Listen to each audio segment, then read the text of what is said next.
নমস্কার, মন্দিরাস ক্রিয়েশনে আপনাদের স্বাগত জানাই। আমাদের আজকের গল্প হীরেন চট্টোপাধ্যায়ের লেখা। গল্পের নাম গুরুদক্ষিণা। শরীর মন দুই একেবারে বিধ্বস্ত ছিল। সমস্ত শৈশাবোধ আর টাকা পয়সা দেয়া নেয়ার পালা যখন চুকল, সোজা হয়ে দাঁড়াবার ক্ষমতা প্রায় ছিলই না। গোটা ব্যাপারটা অত্যন্ত বিরক্তিকর এবং অস্বস্তিদায়ক। আরও মুশকিল হয়েছে, এসব ঝামেলায় জীবনে আমি কখনো পড়িনি। আর এখনকার নিয়মকানুন চালচলন আমি কিছুই জানি না।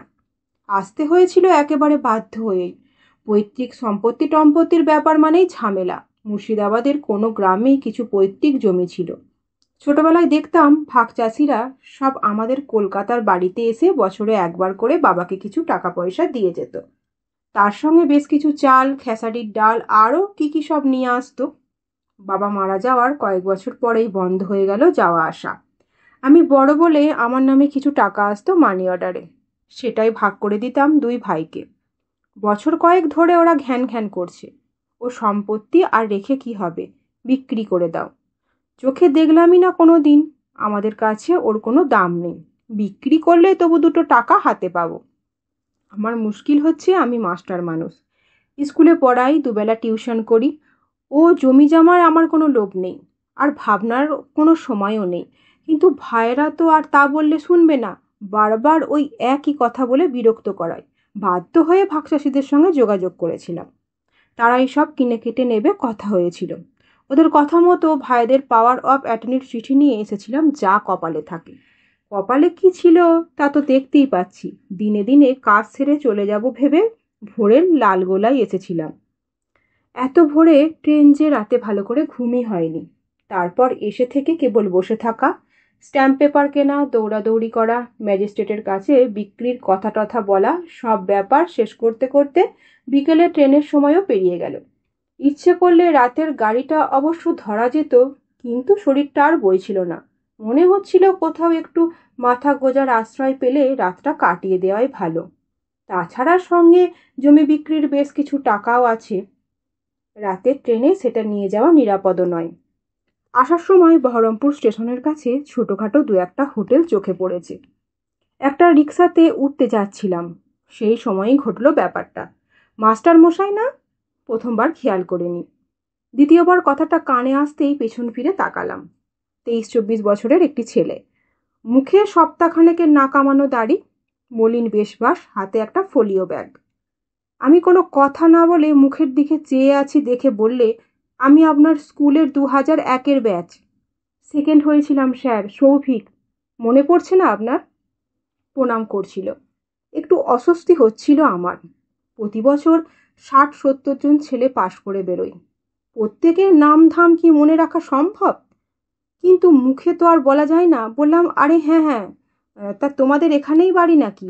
হ্যাঁ স্যার, বাবা বদলি হয়েছিলেন কলকাতায়, তাই আমাদের ওখানে গিয়ে থাকতে হয়েছিল ওই সময়টা। গলায় একটা গদগদ ভাব। বললে, লেখাপড়াটা তো আর বেশি এগোলো না স্যার। বিএ পাশ করার পরই কালেক্টরেতে ঢুকে পড়তে হলো। কিন্তু স্যার, আপনি এখানে? কেউ আছে নাকি এখানে? না না, আমি এসেছিলাম এখানকার কোর্টে একটা কাজে। কাজ সারতে সন্ধে হয়ে গেল, তাই ভাবছিলাম একটা হোটেলে টোটেলে রাত কাটিয়ে চলে যাব কাল সকালে। ছি ছি স্যার, কি বলছেন? সৌভিক জিভ কাটল। দেখা যদি না হতো স্যার, তবু একটা কথা ছিল। এখন কি আপনাকে হোটেলে ছাড়তে পারি?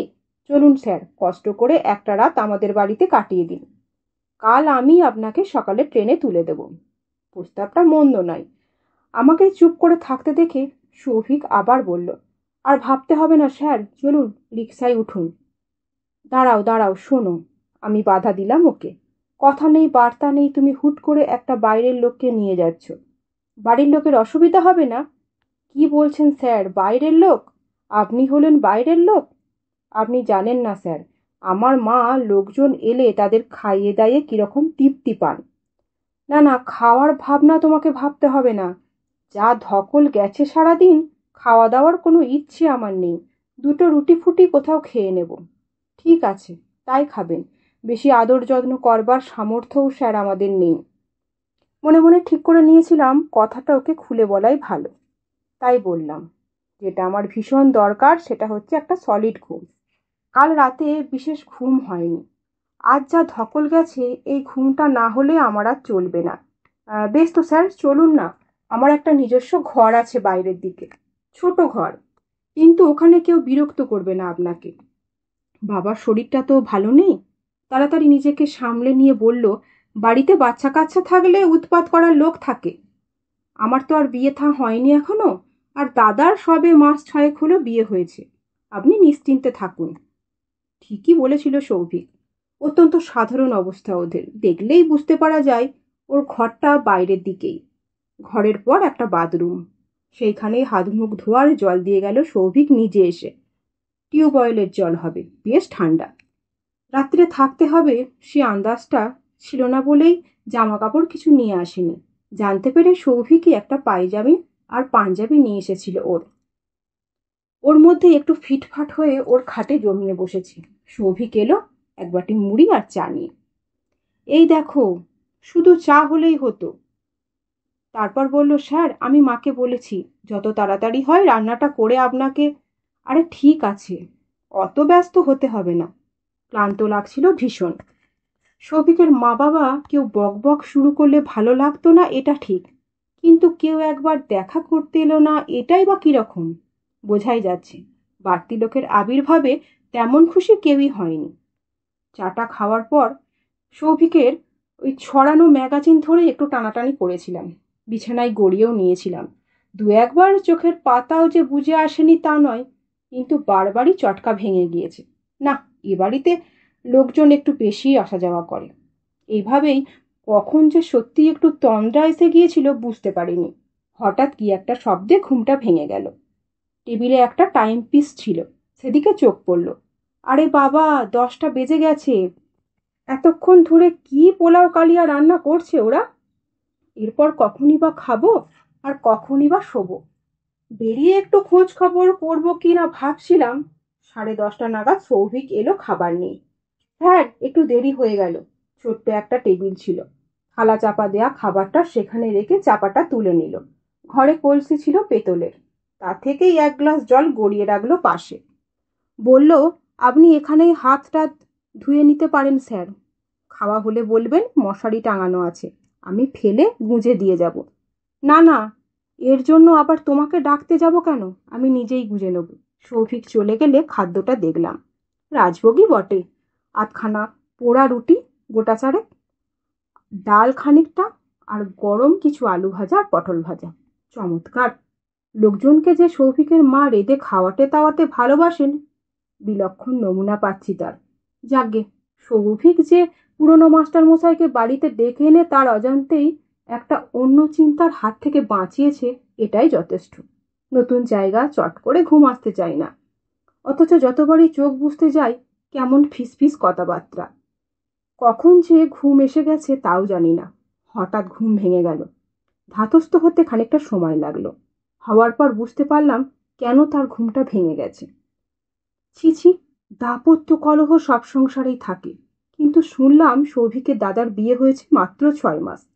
এর মধ্যে শাশুড়ি আর বৌমার এমন কি কলহের সৃষ্টি হলো যে বাইরের একটা মানুষের কাছেও তাদের সংসারের ওই কলহকে থামিয়ে রাখা যায় না।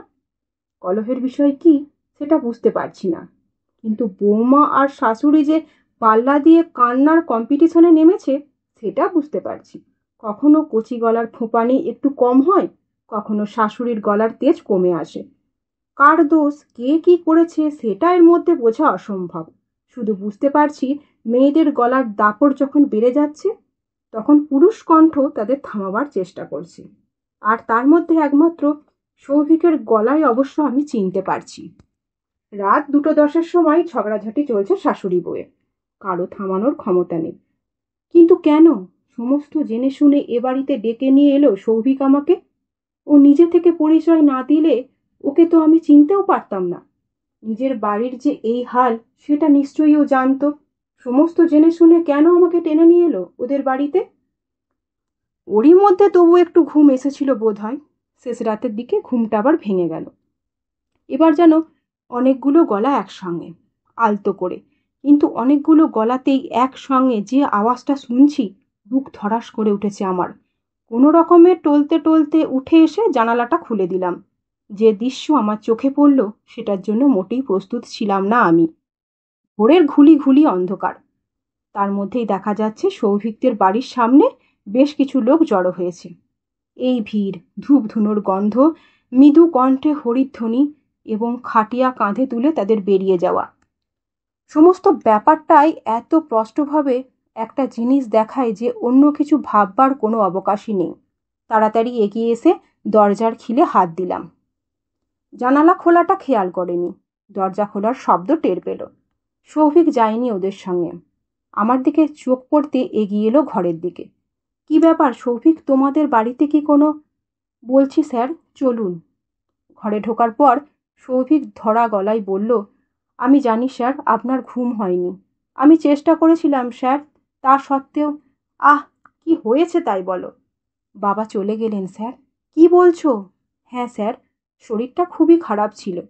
ডাক্তারবাবু জবাব দিয়েছিলেন। জমে মানুষে টানাটানি প্রায় ৩-৪ ঘন্টা ধরে। তারপর রাত 2টো নাগাদ। কথা বলতে পারছিলাম না। বাড়িতে বাবাকে নিয়ে এরকম কাণ্ড হচ্ছে আর আমাকে কিছু জানতে না দিয়ে সৌভিক এত শোকের মধ্যেও সবাইকে সামলাতে চেষ্টা করেছে।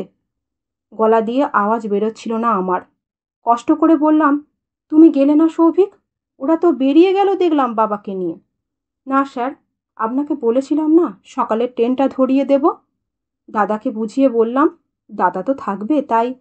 সৌভিক, আমি জড়িয়ে ধরলাম ওকে। সমস্ত কর্তব্য কি তুমি একাই করবে?